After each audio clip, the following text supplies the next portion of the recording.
Hello friends, GK गुरुजी अड्डा के YouTube platform पे मैं शैलेश आप सभी का हार्दिक स्वागत करता हूं। प्यारे साथियों, जैसे कि आप सभी को पता होगा, आप सभी का एस्टेट का एग्ज़ाम बहुत ही जल्द आप सभी को देखने को मिलेगा। उस एस्टेट के एग्ज़ाम में आपका हिस्ट्री, पॉलिटी, ज्योग्राफी का पोर्शन, इकोनॉमिक्स का पोर्शन बहुत महत्वपूर्ण होता है। और हिस्ट्री में आप सभी को पता है ज़्यादातर क्वेश्चन मॉडर्न हिस्ट्री से बनते हैं और मिडाइवल से बनते हैं। तो हम लोग अपने हिस्ट्री की जर्नी की शुरुआत ही मॉडर्न हिस्ट्री से करेंगे। मॉडर्न हिस्ट्री में जो हमारा टॉपिक रहेगा वो रहेगा, पहला टॉपिक है कांग्रेस से शुरू करेंगे और उसके बाद फिर हम लोग आज नरम दल और गरम दल पर भी चर्चा करेंगे। प्यारे मित्रों, आप सभी को एक और महत्वपूर्ण सूचना ये देनी है कि आपको इंतज़ार नहीं करना है वैकेंसी का। आपको पता है 27,000 वैकेंसी तो आनी ही आनी है, प्लस उससे ज़्यादा लगभग 50,000 60,000 वैकेंसी और भी आ सकती है। तो आप सभी को बैठ करके इंतज़ार नहीं करना है प्यारे साथियों। इसीलिए एक बहुत ही सुंदर लाइन है जो मैं अक्सर बोलता हूँ अपने वीडियो में, आप सबके सामने उसको बोलता हूँ। अगर किसी चीज़ को शिद्दत से चाहो तो पूरी कायनात तुम्हें उससे मिलाने में लग जाती है। जी हाँ दोस्तों, ये लाइन उसी तरीके से एकदम सत्य है जिस प्रकार से आप मेहनत करेंगे।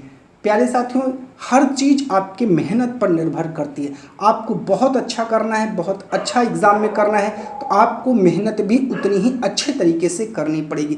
लगातार आपको मेहनत करते रहना है। जितना भी सपोर्ट बन पड़ेगा वो सारा का सारा सपोर्ट हम और अपनी टीम की तरफ से हम आपके लिए करवाएंगे। आप सभी को बस सिर्फ पढ़ना है। प्यारे साथियों, आपके लिए बहुत सुनहरा मौका है, हाथ से जाने नहीं देना है, लगातार तैयारी में बने रहना है। चैनल पर नए हैं तो जरूर सब्सक्राइब करिएगा, वीडियो को जरूर लाइक करिएगा, अपने हर उस भाई बहन तक उसको पहुंचाने का प्रयास करिएगा जिसको इसकी सबसे ज़्यादा जरूरत है। आइए चलते अपने पहले क्वेश्चन पर और पहले क्वेश्चन का राइट जवाब देखते हैं क्या होगा। पहला क्वेश्चन है, कांग्रेस का प्रारंभिक नाम क्या था, आपको बताना है। देखिए, कांग्रेस का जो प्रारंभिक नाम था वो था भारतीय राष्ट्रीय संघ। ठीक है, याद रखिएगा, क्या था? भारतीय राष्ट्रीय संघ। लेकिन बाद में उसका नाम होता है भारतीय राष्ट्रीय कांग्रेस। इसका सुझाव दिया था दादा भाई नेरोजी। तो दादा भाई नेरोजी के सुझाव पर कांग्रेस का नाम भारतीय राष्ट्रीय कांग्रेस पड़ा था। आपको ये भी याद रखना है, ठीक है। तो पहले क्वेश्चन का आपका राइट जवाब हो जाएगा सी। कांग्रेस की स्थापना के समय भारत का वायसराय कौन था, आपको बताना है। देखिए, कांग्रेस की स्थापना के समय मैं आपको बताता हूँ। सबसे पहले चर्चिल कौन था, तो याद रखिएगा ये सचिव था, भारत का सचिव था चर्चिल। और अगर आपसे पूछे लॉर्ड डफरिन कौन था, तो यही था वायसराय। क्या था? वायसराय। ग्लैडस्टोन क्या था? ये ब्रिटेन का उस समय पीएम था। और ए.ओ. ह्यूम ये कांग्रेस का संस्थापक था, अर्थात इसने ही कांग्रेस की स्थापना की थी। तो लॉर्ड डफरिन हो जाएगा, याद रखिएगा। क्वेश्चन नंबर 3 पर चलते हैं। आपसे पूछ रहा ए.ओ. ह्यूम का जीवनीकार कौन है, तो विलियम बैडन बन है। ये भी एक रिटायर्ड आईसीएस ऑफिसर है और ये ए.ओ. ह्यूम का मित्र भी है, याद रखिएगा। आपसे ये बहुत महत्वपूर्ण क्वेश्चन पूछे जाते हैं। कह रहा निम्नलिखित में से कौन सा लिटन के कार्यकाल से संबंधित है, तो दिल्ली दरबार का आयोजन हुआ था, बिल्कुल हुआ था। आईसीएस की उम्र सीमा में इसने कमी किया था, बिल्कुल 21 वर्ष से घटाकर 19 वर्ष कर दिया था। वर्नाकुलर प्रेस एक्ट इसके समय ही आया था, बिल्कुल सही है, वर्नाकुलर प्रेस एक्ट इसके समय ही आया था। आर्म्स एक्ट भी इसी के समय आया था। इसका मतलब चारों के चारों कथन आपका लिटन से संबंधित है, याद रखिएगा, ठीक है। तो आपका चारों राइट जवाब हो जाएंगे। सेफ्टी वॉल का सिद्धांत किसने दिया था? सेफ्टी वॉल का सिद्धांत किससे संबंधित है, तो याद रखिएगा ये कांग्रेस की स्थापना से संबंधित है। किससे संबंधित है? कांग्रेस की स्थापना से संबंधित है। और सेफ्टी वॉल का सिद्धांत आपके लाला लाजपत राय ने दिया था। कब दिया था? 1916 में दिया था। और पत्रिका थी यंग इंडिया। किसमें दिया था? यंग इंडिया पत्रिका में इन्होंने सेफ्टी वॉल का सिद्धांत दिया था, आपको याद रखना है। चलते हैं छठवें पर और छठवें का राइट जवाब देखते हैं क्या हो।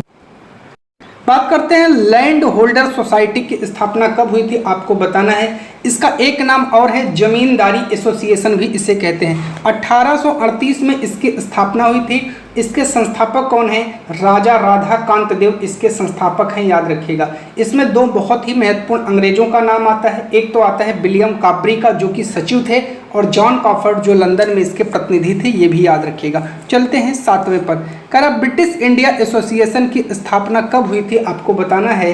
तो देखिए, एक था बंगाल ब्रिटिश इंडिया, एक था ब्रिटिश इंडिया। तो देखिए, बंगाल ब्रिटिश इंडिया एसोसिएशन की स्थापना हुई थी 1843 में। किसकी? BBIS, Bengal British India association, और इसके संस्थापक थे जॉन थॉमसन। लेकिन आपसे पूछा है ब्रिटिश इंडिया एसोसिएशन, तो इसकी स्थापना हुई थी 1851 में। और दो संगठन जो आपस में मिल गए थे, एक था आपका लैंड होल्डर सोसाइटी और दूसरा था BBIS, Bengal British India association. इन दोनों के मिलने से ही जो है आपका ब्रिटिश इंडिया एसोसिएशन बनता है, और इसके अध्यक्ष आपके राजा राधाकांत देव बनते हैं। ये अपने समय का बहुत ही महत्वपूर्ण संगठन था। जैसे इसने कुछ काम किया, जैसे 1853 के चार्टर में इसने कहा कि गवर्नर जनरल की परिषद में एक कानूनी सदस्य को जरूर जोड़ा जाए। नील विद्रोह की जांच के लिए इसने एक आयोग के गठन की मांग भी की थी। और 1860 में बंगाल में एक भीषण अकाल पड़ा था, तो इसने चंदा मांग करके लोगों की सहायता किया था। और इनका एक बहुत ही फेमस मुख्य पत्र निकलता था जिसे हिंदू पैट्रियट कहते हैं, ये भी आपको याद रखना है। एक महत्वपूर्ण चीज़ और इसमें आती है कि भारत में स्थापित पहला महत्वपूर्ण राजनीतिक संगठन भी इसे ही कहा जाता है। इतनी चीज़ें आपको याद रखना है, याद रखिएगा। क्वेश्चन नंबर 8 पर चलते हैं। 8 का ईस्ट इंडिया एसोसिएशन की स्थापना कब हुई थी, आप लोगों को बताना है। ईस्ट इंडिया एसोसिएशन की स्थापना 1866 में कहाँ हुई थी? लंदन में हुई थी। किसने की थी? दादा भाई नौरोजी ने किया था, आपको याद रखना है। इसमें क्या बात हुई थी? इसमें धन निकासी का सिद्धांत अर्थात ड्रेन थ्योरी का सिद्धांत प्रस्तुत किया गया। ड्रेन थ्योरी कब प्रस्तुत की गई? 1867 में, और प्रस्तुत किया था दादा भाई नौरोजी ने। और एक लेख के माध्यम से उन्होंने प्रस्तुत किया था जिसे हम लोग कहते हैं कि इंग्लैंड डेप्ट टू इंडिया। इसी लेख के माध्यम से जो है उन्होंने अपने इस बात को रखा था। क्वेश्चन नंबर 9 पर चलते हैं। पूना सार्वजनिक सभा की स्थापना कब हुई थी? तो 1870 में हुई थी। और किसने की थी? JV जोशी अर्थात गणेश वासुदेव जोशी ने किया था, याद रखिएगा।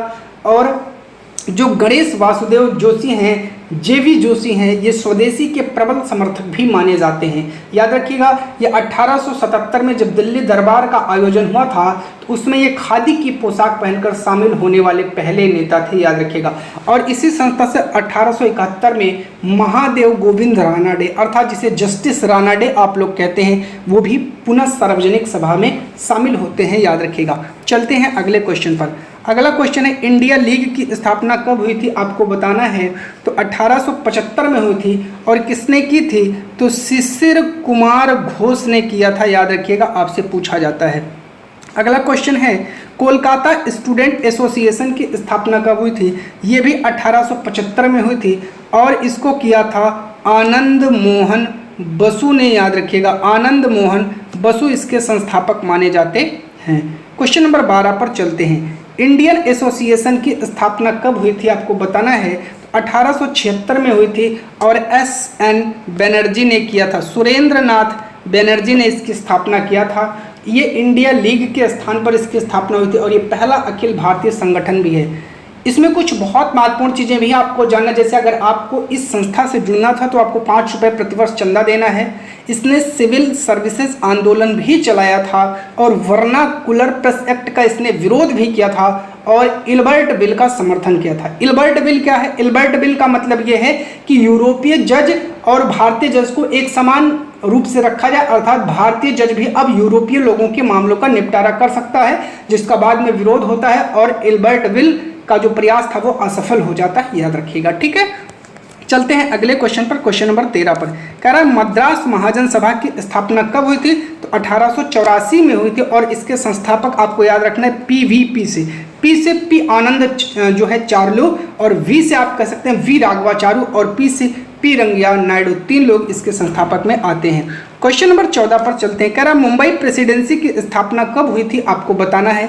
या बॉम्बे प्रेसिडेंसी भी आपसे पूछ सकता है। तो 1885 में। एक क्वेश्चन और बनता है कि कांग्रेस जिस साल कांग्रेस की स्थापना हुई थी उस साल किस और संस्था की स्थापना हुई थी? तो याद रखिएगा बॉम्बे प्रेसिडेंसी की स्थापना हुई थी। इसके संस्थापक आपके काशीनाथ त्र्यंबक हैं, फिरोज शाह मेहता हैं, बदरुद्दीन तैयब हैं और केटी तेलंग आते हैं, याद रखिएगा। ठीक है, चलिए बात करते हैं अगले क्वेश्चन की। कह रहा यह कथन किसका है? कांग्रेस की स्थापना कोई भारतीय कर ही नहीं सकता था, क्योंकि अगर भारतीय उसे करता तो अंग्रेज उसे दबा देते।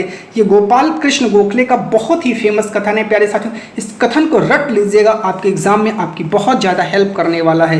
अगला क्वेश्चन है क्वेश्चन नंबर 16, कह रहा है कांग्रेस के प्रथम अधिवेशन से संबंधित सही विकल्प का चुनाव करें। कांग्रेस का प्रथम अधिवेशन मुंबई में हुआ था, बिल्कुल सही है। देखिए होना तो यह था पूना में, लेकिन क्या हुआ कि पूना में ये नहीं हुआ, पूना में फैल गया था प्लेग, तो ये हुआ आपका बंबई में। कांग्रेस के पहले अधिवेशन के अध्यक्ष WC बनर्जी या बोमेश चंद्र बनर्जी हैं, बिल्कुल सही है। पहले अधिवेशन में कुल 72 प्रतिनिधि शामिल हुए थे, बिल्कुल सही है। 72 में बंबई से 38 थे, मद्रास से 21 थे, संयुक्त प्रांत या यूपी से 7 थे, पंजाब से 3 थे और बंगाल से 3 व्यक्ति इसमें शामिल हुए थे। अगर आपसे पूछ ले कि पहले अधिवेशन में शामिल कौन नहीं हुआ था, तो ये है कांग्रेस के पहले अधिवेशन में सुरेंद्र नाथ बनर्जी शामिल हुए थे, तो गलत है। कांग्रेस के पहले अधिवेशन में सुरेंद्र नाथ बनर्जी शामिल ही नहीं हुए थे। क्यों नहीं शामिल हुए? तो बात को समझ लीजिए। जब कांग्रेस की स्थापना हो रही थी तो उस समय सुरेंद्र नाथ बनर्जी जो हैं, उन्होंने उनकी एक नेशनल कॉन्फ्रेंस थी जो अखिल भारतीय राष्ट्रीय सम्मेलन का इन्होंने आयोजन किया था और जिसकी पहली अध्यक्षता 1883 में आनंद मोहन बसु ने किया था। लेकिन हुआ क्या कि जब 85 में कांग्रेस की स्थापना हुई तो इसकी दूसरी अखिल भारतीय राष्ट्रीय सम्मेलन की दूसरी नेशनल कॉन्फ्रेंस चल रही थी जिसकी अध्यक्षता सुरेंद्र नाथ बनर्जी कर रहे थे, इसलिए उन्होंने जो है कांग्रेस में सम्मिलित नहीं हुए। तो आपके पहला, दूसरा और तीसरा सही है, चौथा गलत है, तो राइट जवाब आपका बी वाला हो जाएगा। अगले क्वेश्चन पर चलते हैं। सर सैयद अहमद खान से संबंधित कथन पर विचार करना है। कांग्रेस की स्थापना से उसके प्रबल समर्थक थे, गलत है, प्रबल विरोधी थे। कांग्रेस की स्थापना से ही उसके प्रबल विरोधी माने जाते हैं। मोहम्मदन एजुकेशनल कॉन्फ्रेंस की स्थापना किया था, बिल्कुल किया था, और कब किया था अगर आपसे पूछ ले तो मोहम्मदन एजुकेशनल कॉन्फ्रेंस की स्थापना इन्होंने किया था 1886 में, डेट याद रखिएगा। इसका मतलब क्या था? इसका मतलब था जितने भी शिक्षित मुसलमान हैं वो कांग्रेस से दूर हैं, अर्थात शिक्षित मुसलमानों को कांग्रेस से दूर रखना। इंडियन पैट्रियोटिक एसोसिएशन की स्थापना 1888 में किया था, जिसे भारतीय राजभक्त सभा भी कहते हैं। इंडियन पैट्रियोटिक एसोसिएशन या भारतीय राजभक्त सभा, इसकी स्थापना 1888 में किया था। इसका उद्देश्य क्या था कि कांग्रेस के विरोधी, जितने भी कांग्रेस के विरोधी हैं उनको एक साथ एक मंच पर ला करके खड़ा कर दिया जाए, ये जो है इनकी विशेषता रही है। और अंग्रेजों के प्रबल विरोधी नहीं थे, ये अंग्रेजों के प्रबल समर्थक थे। तो पहला और दूसरा आपका गलत है, ठीक है। पहला और चौथा आपका गलत है, दूसरा और तीसरा सही है। तो सही कथन पर विचार करना है तो दूसरा और तीसरा आपका राइट जवाब हो जाएगा, तो बी आपका राइट जवाब हो जाएगा। अगले क्वेश्चन पर चलते हैं। कांग्रेस के दूसरे अधिवेशन की अध्यक्षता किसने किया था, आपको बताना है। बहुत बढ़िया है। तो कांग्रेस का दूसरा अधिवेशन कब हुआ था, याद रखिएगा 1886 में हुआ था। दादा भाई नौरोजी ने इसकी अध्यक्षता किया था। स्टैंडिंग कमेटी का गठन किया गया, जितने भी महत्वपूर्ण केंद्र हैं, और इनका बहुत फेमस कथन है कि राजा जनता के लिए बने हैं, जनता राजा के लिए नहीं बनी है। फेमस कथन है, याद रखिएगा, कि राजा जनता के लिए बने हैं, जनता राजा के लिए नहीं बनी है, याद रखिएगा। कांग्रेस के तीसरे अधिवेशन से संबंधित कथनों पर आपको विचार करना है। आइए देखते हैं कि तीसरे अधिवेशन से संबंधित कथन क्या कह रहा है। तीसरा अधिवेशन 87 में मद्रास में हुआ था, बिल्कुल सी। कांग्रेस के तीसरे अधिवेशन की अध्यक्षता बदरुद्दीन तैयब जी ने किया था, बिल्कुल से, और ये पहले मुस्लिम भी थे। तो कांग्रेस के पहले मुस्लिम अध्यक्ष भी आपके बदरुद्दीन तैयब जी ही हैं, याद रखिएगा, ठीक है। और आर्म्स एक्ट के विरुद्ध प्रस्ताव पास हुआ था, तो बिल्कुल ठीक है, आर्म्स एक्ट के विरुद्ध इसमें प्रस्ताव पास हुआ था, जिसको लेकर के ह्यूम ने विरोध जताया और अंग्रेज और कांग्रेस जो है इन दोनों के बीच में मतभेद पहली बार शुरू हो गया। अर्थात आप कह सकते हैं कि पहली बार इसी आर्म्स एक्ट के माध्यम से कांग्रेस ने सरकार की आलोचना किया। इसको असफल करने का प्रयास लॉर्ड कॉर्न मेयर ने किया था, बिल्कुल सही है, याद रखिएगा। तो जो है इसको असफल करने का प्रयास करा तो गलत हो जाएगा, असफल नहीं सफल बनाया था। अर्थात इस अधिवेशन को सफल बनाने में मद्रास के गवर्नर लॉर्ड कॉर्न मेयर की बहुत बड़ी भूमिका रही थी। तो असफल की बात कर रहा है तो ऑप्शन गलत हो जाएगा। तो पहला सही, दूसरा सही, तीसरा सही, चौथा गलत है। आइए देखते हैं कौन कौन से ऑप्शन है। तो बिल्कुल बी वाला आपका सही हो जाएगा, पहला, दूसरा और तीसरा आपका सही हो जाएगा। 20वां क्वेश्चन कह रहा है कांग्रेस के चौथे अधिवेशन से संबंधित कथनों पर विचार करिए और विचार करके राइट जवाब दीजिए। कह रहा है इसके अध्यक्ष जॉर्ज यूले थे, बिल्कुल सही। ये पहले यूरोपीय पहले ईसाई जो हैं अध्यक्ष हैं। जॉर्ज यूले एक बहुत फेमस कथन कहते हैं कि कांग्रेस जनता का नारा है, हम सर्वप्रथम भारतीय हैं, उसके बाद हिंदू मुस्लिम सिख ईसाई हैं। इसको सरकार ने जो है सफल बनाने का प्रयास किया, गलत है। सरकार ने इसको असफल बनाने का प्रयास किया था। उस समय संयुक्त प्रांत का गवर्नर ऑकलैंड कॉल्विन था, बिल्कुल सही है। लाला लाजपत राय पहली बार शामिल होते हैं और हिंदी भाषा में भाषण देते हैं, याद रखिएगा। राजा दरभंगा के प्रयास से अधिवेशन सफल रहता है, ये भी आप सभी को याद रखना है। तो आपका पहला सही, तीसरा सही, चौथा सही, पांचवा सही, दूसरा आपका गलत हो जाएगा। तो जिसमें दूसरा होगा वो ऑप्शन आपका गलत हो जाएगा, ठीक है। तो दूसरा ऑप्शन आपका गलत हो जाएगा। तो इनमें आपका ये पहला, तीसरा और चौथा और पांचवा आपका सही हो जाएगा, याद रखिएगा, ठीक है। चलते हैं अगले क्वेश्चन पर। कांग्रेस के 5वें अधिवेशन से संबंधित कथनों पर विचार करिए और विचार करके सही विकल्प का चयन करें। इंग्लैंड के चार्ल्स जो सांसद है चार्ल्स बेड्डा उपस्थित थे, बिल्कुल सही। और ये जो है भारतीय मामलों के विशेषज्ञ भी माने जाते हैं। और इसमें कहा है 21 वर्ष के लोगों को मताधिकार का प्रस्ताव पारित हुआ था, बिल्कुल सही है, पारित हुआ था। और पहली बार 20 महिलाएं शामिल हुई थी, गलत है। 20 नहीं 10 महिलाएं कांग्रेस में शामिल हुई थी। एक प्रतिनिधि मंडल इंग्लैंड भेजने का निर्णय लिया गया, ये भी सही है। तो आपका पहला, दूसरा और चौथा सही है, तीसरा ऑप्शन आपका गलत हो जाएगा। तो पहला, दूसरा और चौथा आपका सही हो जाएगा, याद रखिएगा। कांग्रेस के छठे अधिवेशन से संबंधित महत्वपूर्ण कथनों पर विचार करते हैं। यह कोलकाता में हुआ था, तो बिल्कुल सही है। फिरोज शाह मेहता इसके अध्यक्ष नहीं थे, गलत है। फिरोज शाह मेहता ही इसके अध्यक्ष थे, याद रखिएगा। तो फिरोज शाह मेहता ही इसके अध्यक्ष थे, लेकिन ये कह रहा नहीं थे, तो गलत हो जाएगा। और आगे कह रहा कादम्बनी गांगुली इस अधिवेशन को संबोधित किया था, बिल्कुल सही है। कादम्बनी गांगुली जो है ये पहली भारतीय महिला है जो स्नातक थी और जो डॉक्टर थी, ये भी आपको याद रखना है। 1892 का अधिवेशन इंग्लैंड में कराने का निर्णय लिया गया। तो तीसरा और चौथा आपका सही है और पहला सही है, दूसरा आपका गलत हो जाएगा।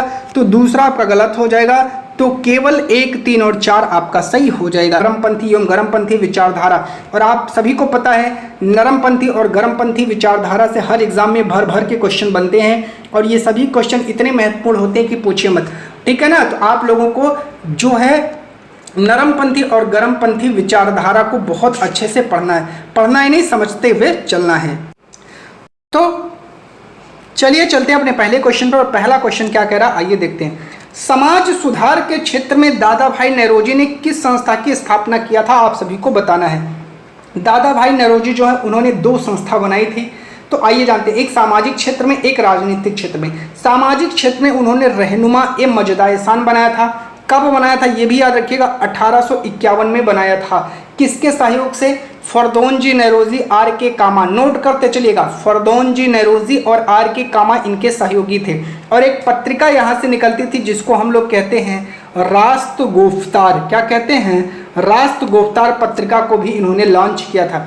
और राजनीतिक क्षेत्र में भी इन्होंने एक संस्था बनाई थी जिसे ईस्ट इंडिया एसोसिएशन कहते हैं। आप सभी को पता है इसकी स्थापना 1866 में लंदन में हुई थी। पिछले वीडियो में आपको ये वाला क्वेश्चन करवाया गया था, याद रखिएगा, ठीक है। चलिए बात करते हैं अगले क्वेश्चन की। अगला क्वेश्चन क्या कह रहा है, क्वेश्चन नंबर 2 पर चलते हैं। 1896 कांग्रेस के कोलकाता अधिवेशन से संबंधित कथनों पर विचार करें। इसकी अध्यक्षता रहमत उल्लाह सयानी ने किया था, बिल्कुल सही है। दादा भाई नौरोजी की ड्रेन थ्योरी को कांग्रेस ने स्वीकार किया था, बिल्कुल सही है। सर्वप्रथम राष्ट्रीय गीत गाया गया, बिल्कुल सही। राष्ट्रीय गीत को लिखा किसने है, बंकिम चंद्र चटर्जी ने। कहाँ से लिखा है, आनंद मठ से। गाया किसने है, 1896 में रविंद्रनाथ टैगोर ने गाया है। और गायन अवधि कितनी है, 1 मिनट 5 सेकंड या 65 सेकंड है, याद रखिएगा। अब आपसे चलते हैं अगले क्वेश्चन पर, क्योंकि इसमें तीनों के तीनों कथन सही हैं तो आपका राइट जवाब हो जाएगा। यहां पर आप टिक लगाएंगे, सभी कथन सही हैं, ठीक है। चलते हैं क्वेश्चन नंबर 3 पर। कह रहा है कांग्रेस के सर्वाधिक बार अध्यक्ष बनने वाले कौन है। अध्यक्ष तो सर्वाधिक बार पंडित जवाहरलाल नेहरू भी हैं, दादा भाई नौरोजी भी हैं। दोनों 3-3 बार हैं, लेकिन आपका राइट जवाब हो जाएगा दादा भाई नौरोजी, क्योंकि ये पहले बने थे। 1886 में ये बने थे, फिर उसके बाद 1893 में बनते, फिर 1906 में बनते हैं। जबकि जवाहरलाल नेहरू 1929 में लाहौर से शुरू होते हैं, 1936 में, 1937 में बनते हैं। लेकिन पहले दादा भाई नौरोजी बने हैं, लंबे समय तक के लिए बने हैं, इसलिए इनको जो है हम लोग वरीयता देते हैं और यही आयोग भी आंसर को मानता है। चलिए, एक व्यक्ति है मौलाना अबुल कलाम आज़ाद। ये सबसे लंबे समय तक, अगर आपसे पूछे तो सबसे लंबे समय तक कांग्रेस के अध्यक्ष रहे हैं और ये 1940 से लेकर के 46 तक रहे हैं और ये रामगढ़ के अधिवेशन में बनते हैं। रामगढ़ आपका वर्तमान झारखंड में पड़ता है और पहले बिहार में पड़ता है, ये भी आपको याद रखना है। चलिए, अगला क्वेश्चन कह रहा है ब्रिटिश संसद के सदस्य के रूप में चुने जाने वाले पहले एशियाई कौन थे? दादा भाई नौरोजी थे।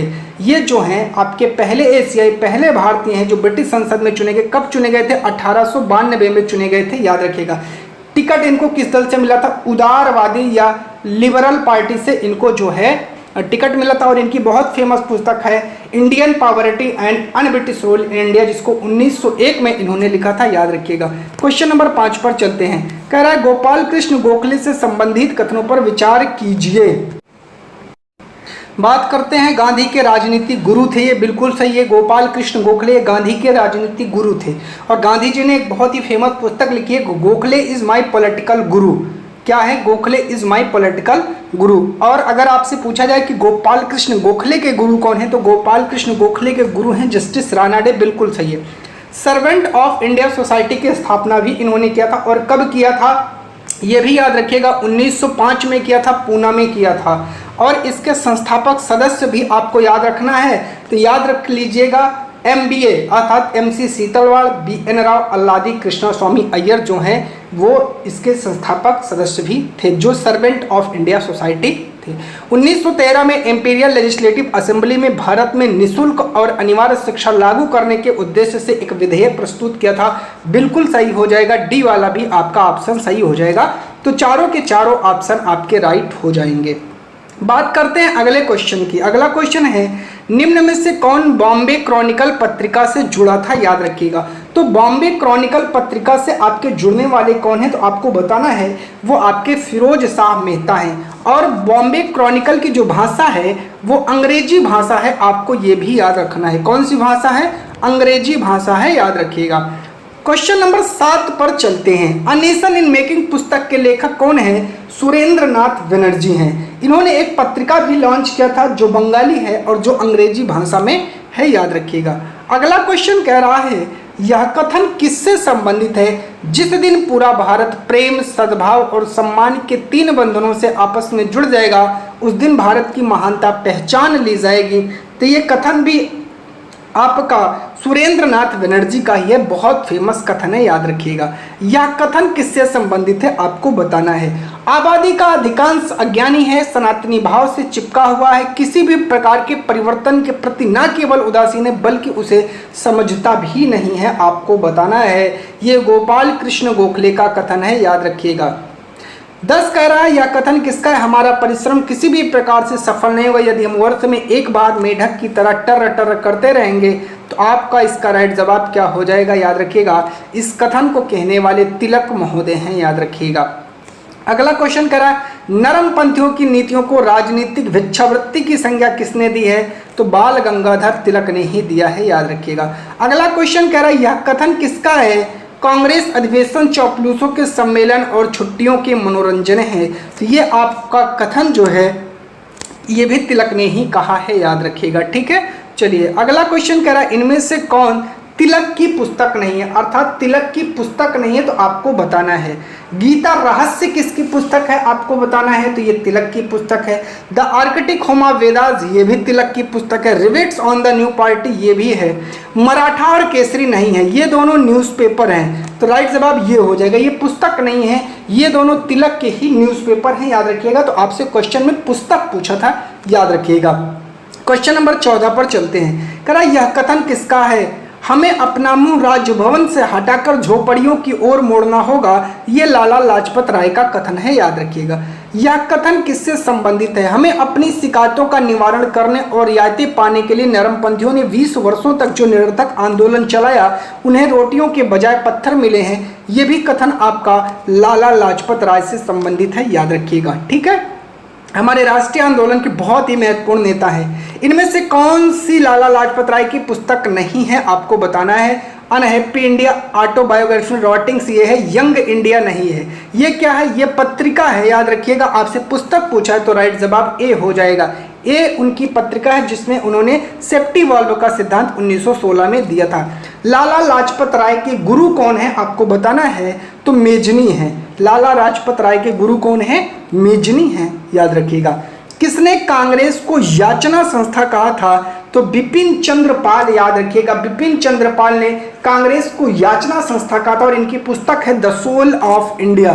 द सोल ऑफ इंडिया बहुत ही इंपॉर्टेंट पुस्तक है, याद कर लीजिएगा। किसने कहा था कि कांग्रेस के लोग पदों के भूखे हैं? बंकिम चंद्र चटर्जी ने यह कथन कहा था, याद रखिएगा। चलते हैं क्वेश्चन नंबर 20 पर। यह कथन किससे संबंधित है? राजनीतिक स्वतंत्रता किसी भी राष्ट्र की प्राणवायु है। तो ये किसने कहा था? तो ये अरविंद घोष ने कहा था और जो है इनकी एक पुस्तक है लाइफ डिवाइन और इनका एक वक्तव्य बहुत फेमस है। अर्ध रहस्यात्मक ढंग से इन्होंने भारत को माता और राष्ट्रवाद को धर्म कहकर संबोधित किया हुआ है। चलते हैं अगले क्वेश्चन पर। किसने अपने लेखन में अर्ध रहस्यात्मक ढंग से भारत को माता और राष्ट्रवाद को धर्म कहा है? वो कोई और नहीं, अरविंद घोष हैं, याद रखिएगा। इनमें से कौन सी पुस्तक अरविंद घोष की नहीं है? Life divine, ideal of the human, ठीक है, और दोनों। देखिए आपसे पूछ रहा है कौन सी नहीं है, तो आइडियल ऑफ द ह्यूमन ये इनकी पुस्तक नहीं है, याद रखिएगा, ठीक है। और जो लाइफ डिवाइन है वो इन्हीं की पुस्तक है, याद रखिएगा। तो इसी के साथ आपका ये टॉपिक कंप्लीट हो जाता है और इतनी महत्वपूर्ण चीज़ें यहाँ से बन सकती हैं। अब अगले वीडियो में आप लोगों को 1857 की क्रांति से संबंधित जितने भी महत्वपूर्ण क्वेश्चन बनते हैं उन सभी क्वेश्चनों को करवा दिया जाएगा। आप लोग चैनल पर नए हैं तो सब्सक्राइब कर लीजिएगा, वीडियो को लाइक करिएगा और अपने दोस्तों तक इसको पहुंचाने का प्रयास करिएगा। बहुत बहुत धन्यवाद।